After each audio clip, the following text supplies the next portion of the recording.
అబీమెలెకు దాసులు బలాత్కారముగా తీసుకొనిన నీళ్ల బావి విషయమై అబ్రాహాము అబీమెలెకును ఆక్షేపింపగా, అబీమెలెకు, ఈ పని ఎవరు చేసిరో నేనెరుగను, నీవును నాతో చెప్పలేదు, నేను నేడే గాని ఈ సంగతి వినలేదని చెప్పగా, అబ్రాహాము గొర్రెలను గొడ్లను తెప్పించి అబీమెలెకుకిచ్చెను.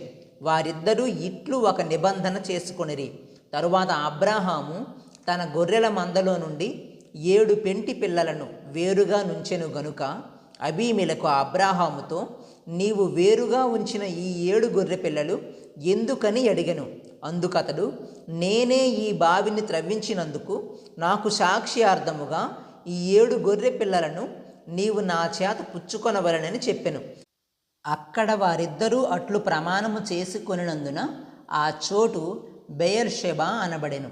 బెయేర్షెబాలో వారు అలాగు ఒక నిబంధన చేసుకొనిన తరువాత అబీమెలెకు లేచి తన సేనాధిపతి అయిన ఫీకోలుతో ఫిలిష్తీయుల దేశమునకు తిరిగి వెళ్ళెను. అబ్రాహాము బెయేర్షెబాలో ఒక పిచుల వృక్షము నాటి అక్కడ నిత్య దేవుడైన యెహోవా పేరట ప్రార్థన చేసెను. అబ్రాహాము ఫిలిష్తీయుల దేశములో అనేక దినములు పరదేశిగా నుండెను. ఆ సంగతులు జరిగిన తరువాత దేవుడు అబ్రాహామును పరిశోధించెను. ఎట్లనగా, ఆయన అబ్రాహామా అని పిలువగా అతడు చిత్తము ప్రభువా అనెను. అప్పుడాయన, నీకు ఒక్కడయ్యున్న నీ కుమారుని అనగా నీవు ప్రేమించి ఇస్సాకును తీసుకొని మోరియా దేశమునకు వెళ్ళి అక్కడ నేను నీతో చెప్పబోవు పర్వతములలో ఒకదాని మీద దహన బలిగా అతని నర్పించుమని చెప్పెను.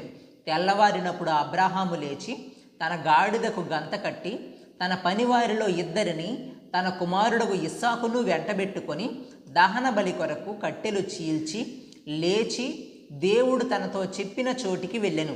3వ నాడు అబ్రాహాము కన్నులెత్తి దూరము నుండి ఆ చోటు చూచి తన పనివారితో, మీరు గాడిదతో ఇక్కడనే ఉండుడి, నేనును ఈ చిన్నవాడును అక్కడికి వెళ్ళి దేవునికి మ్రొక్కి మరలా మీ యొద్దకు వచ్చేదమని చెప్పి దహన బలికి కట్టెలు తీసుకొని తన కుమారుడగు ఇస్సాకు మీద పెట్టి తన చేతితో నిప్పును కత్తిని పట్టుకొని పోయెను. వారిద్దరూ కూడి వెళ్ళుచుండగా ఇస్సాకు తన తండ్రి అయిన అబ్రాహాముతో, నా తండ్రి అని పిలిచెను. అందుకతడు, ఏమి నా కుమారుడా అనెను. అప్పుడతడు, నిప్పును కట్టెలును ఉన్నవి గాని దహన బలికి గొర్రెపిల్ల ఏది అని అడుగగా, అబ్రాహాము, నా కుమారుడా, దేవుడే దహన బలికి గొర్రెపిల్లను చూచుకొనునని చెప్పెను.